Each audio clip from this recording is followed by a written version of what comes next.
அந்த ஓடை வந்து பலமான குட்டை இப்போதோ வேளாண் இது அந்த சுற்றுவட்டத்தில் 40 ஆண்டுகளாக அந்த உலகிற்கு தண்ணி வரவேற்கிறது பல பயிற்சி பண்ணிக்கிறாங்க.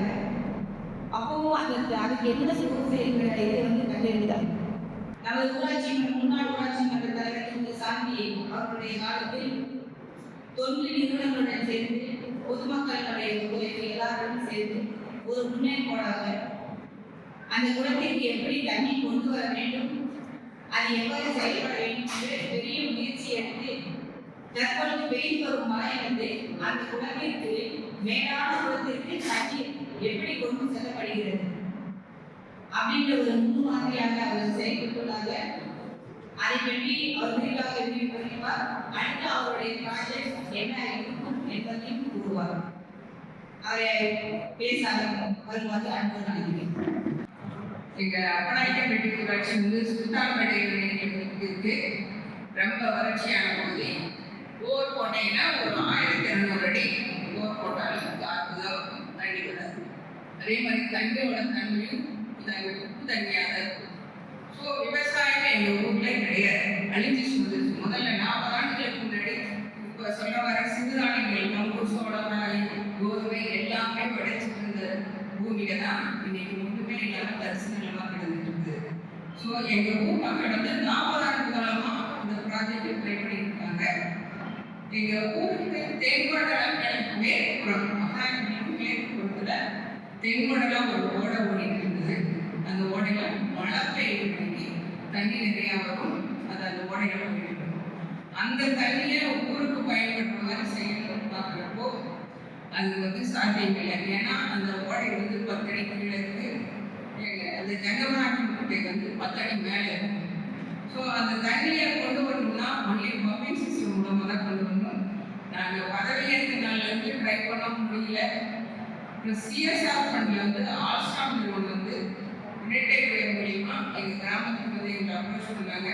சிஎஸ்ஆர் ஃபண்டில் எங்கள் கிராமத்துக்கு நாங்கள் ஏதாவது பண்ணணும்னு நினைக்கிறோம், என்ன பண்ணலாம்னு கேட்குறப்போ எங்களுக்கு மெயின் வறட்சியான ஏரியா, எங்களுக்கு வாட்டர் வேணும், அதுக்கு ஒரு ப்ராஜெக்ட் சொன்னால் செய்வீங்களான்னு கேட்டோம். உடனே ஸ்ரீராம் உடனே போய் பார்த்தோம். அந்த ப்ராஜெக்டை வந்து அந்த இதுதான் பம்போஸ். அந்த இடத்துல அந்த ஓடையில வந்து முதல்ல ஒரு சென்டர் இருக்கு. அந்த சென்டர் தண்ணி நிப்பாட்டுறதுக்காக பஞ்சாயத்து ஃபண்ட்ல டீம் பண்ணிட்டோம். சிஎஸ்ஆர் ஃபண்ட்ல அந்த இடத்துல 1 லட்சம் லிட்டர் சம் கட்டி அங்கிருந்து 600 மீட்டர் 6 இன்ச்சு கல் ரெண்டு கொண்டு வந்து ரோடு வழியாக கொண்டு வந்து குளத்தில் இணைச்சிட்டோம். அந்த ப்ராஜெக்ட் முடிஞ்சு 40 லட்சம் மோட்டர் ப்ராஜெக்ட் முடிச்சு 4 மாதம் தண்ணி வரல. எல்லாருமே நினைச்சாங்க தலைவர் 50 லட்சம் ரூபா ப்ராஜெக்ட் போட்டுருக்காரு, ப்ராஜெக்ட் வேஸ்டாக போச்சுனாங்க. ஆனால் அதுக்கப்புறம் தான் மழையை கை கொடுத்தது. மழை பெய்ஞ்சு ஃபர்ஸ்ட் சம்புக்கு தண்ணி போகிறப்போ மணி 12 எல்லாருமே வெயிட் பண்ணலாம். கிட்டத்தட்ட 7 நாள் 1 லிட்டர் 1 லட்சம் தண்ணி வந்து பம்ப் பண்ணுறதுக்கு 10 நிமிஷம். நாங்கள் கிட்டத்தட்ட 7 நாள் டே அண்ட் நைட் பம்ப் பண்ணி எங்கள் குளத்தை நினைச்சோம். இன்னைக்கு வரைக்கும் எங்கள் ஊர் குளத்தை எல்லாமே இந்த கிட்டத்தட்ட 80% நினைச்சிட்டோம். எங்கள் ஊர் கிணறு இது நாள் வரைக்கும் இப்போ 2 வருஷமா தண்ணி குறையில இல்லாத இருக்கு, போரெல்லாம் சார்ஜ் இருக்கு. மெயினாக கண்டிப்போட தன்மையும் மாறி இருக்குது. விவசாயிகள் இப்போதான் திரும்ப ஸ்டார்ட் ஆயிருக்குது. இந்த அதே மாதிரி கலெக்டரில் ஒருங்கிணைந்து கிராம ஊராட்சி இருக்கையில இந்த செலக்டர் ஸ்டார்டிங் இருந்து அப்பாயின்மெண்ட் 2 வரைக்கும் அந்த ஓடையை வந்து நல்லா தூக்குவாரி விட்டுருவாங்க. நடுவில் செக் டேம்கள் இருக்கு. ஸோ அங்கே தண்ணி நின்னாலும் மழை பெய்ய தண்ணி நிற்கிறப்ப எங்கள் போரை பொங்கி ஒழிஞ்சுது. அந்த வீடியோட வச்சுருக்கோம். தண்ணி ஓரளவுக்கு இப்போ சஃபிஷியண்டாக இருக்கு. ஓடத்துறை பஞ்சாயத்து சொன்னார், எங்கள் ஊரில் 24 மணி நேரம் தண்ணி கொடுக்கணும். அவருக்கு பவானி கை கொடுத்துருக்குது.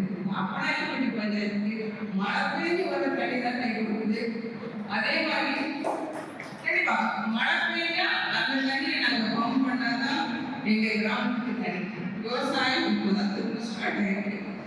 இந்த திட்டம் செயல்பட்டு நாங்கள் முடிவுக்கு கொண்டு வரதுக்கு உதவி செய்த அனைத்து அரசு அதிகாரிகளுக்கும் இந்த திட்டத்தை பரிசீலனை செய்த முன்னாள் அமைச்சர் மாண்புமிகு செந்தில் பாலாஜி அவர்களுக்கும் இந்த திட்டத்திற்கு அனுமதி அளித்த திராவிட நான் எங்கள் தளபதியாக அவர்களுக்கு எங்கள் ஊராட்சி சார்பாக நன்றியை தெரிவித்துக் கொள்கிறேன்.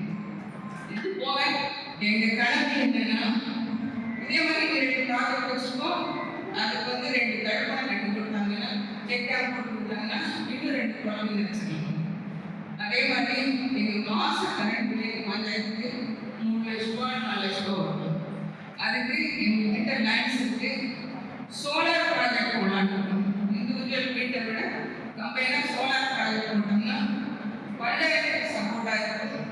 அது எங்களுடைய கனவு. அதுக்கு நாங்கள் நெக்ஸ்ட் பீரியட் வரப்போ அரசு அதிகாரிகள் கேட்போம், கண்டிப்பாக சப்போர்ட் பண்ணணும். இது வந்து வேஸ்ட் மேனேஜ்மெண்ட் நாங்கள் கலைஞர் கனவுலாம் ஊராட்சிக்கு எல்லாம் சப்போர்ட்டும் பண்ணிடுவோம். டவுன்ல கார்பரேஷன் இருக்கிறவங்களுக்கு வந்து தண்ணி பிரச்சனை பெருசாக தெரியாது. ஏன்னா ஒவ்வொரு வீட்லையும் டேங்க் நிறைஞ்சு கீழே சமுதாயத்துக்கு கீழே போகிற தண்ணி ஒரு கிராமத்துக்கு ஒரு நாளைக்கு சப்ளை பண்ணலாம். அந்த சஃபிஷியண்டாக இருக்கு. கிராமங்கள் அப்படி இல்லை. நல்ல தண்ணி கொடுக்கறதுக்கு 15 நாள் ஆகும், 10 நாள் ஆகும். அந்த தண்ணியை அவங்க சேமிச்சு வச்சுதான் வளர வேண்டியது இருக்கு.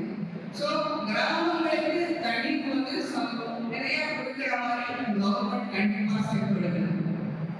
அது போக நம்ம எவ்வளோ பணம் சம்பாதிக்கலாம், கார் ஃபெசிலிட்டிஸ் எல்லாமே இருக்கலாம். ஆனால் நம்ம சாப்பிட்ற உணவு தரம் வாய்ந்ததாக இருக்கணும். அதுக்கு விவசாயிகளுக்கு நம்ம கண்டிப்பாக சப்போர்ட் பண்ணணும். ஒரு தேங்காய் 25 ரூபா, தக்காளி 50 ரூபா உடனே பேப்பர் பெட்டி போனாங்க. ஆனால் நம்மளோட ஏழை கபாசிட்டி ஜாஸ்தி. ஒவ்வொரு மனிதனும் ஒரு நாளைக்கு ஒரு 1000 ரூபாய் சம்பாதிக்கிறது ஈஸியாக தான் சம்பாதிச்சிருக்காங்க.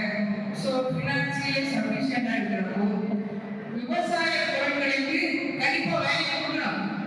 குவாலிட்டி ஆஃப் பொருள் அவங்க நம்மளுக்கு கொடுக்கணும்னா அவங்களுடைய பொருளுக்குண்டான விலையை கொடுத்தாங்க அவங்களால கொடுக்க முடியும். அந்த விவசாய பொருள் நம்மளை வந்து அடையிறதுக்குள்ள நிறைய பிரச்சனைகள் அவங்க ஃபேஸ் பண்றாங்க. வச்சவனும் மழை வந்ததும் கிளி வந்ததும் எல்லாம் கட் பண்ணிவிட்டுரும். அந்த விவசாயி வந்து அதையெல்லாம் தாண்டி தான் நம்மளுக்கு சப்ளை பண்றாங்க. ஸோ அந்த இடத்துல நிறைய வந்து ப்ராடக்ட்ஸ்லையும் கெமிக்கல்ஸ் தராங்க.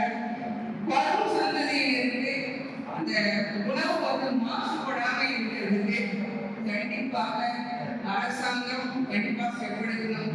வரும் தலைமுறைகள் நல்லா இருக்கணும்னா நம்ம சாப்பிட்ற சாப்பாடு குவாலிட்டியாக இருக்கணும். அதுக்கு கண்டிப்பாக அரசாங்கம் செயல்படுத்தணும் என்று வாய்ப்புக்கு நன்றி கூறி விடைபெறுகிறேன்.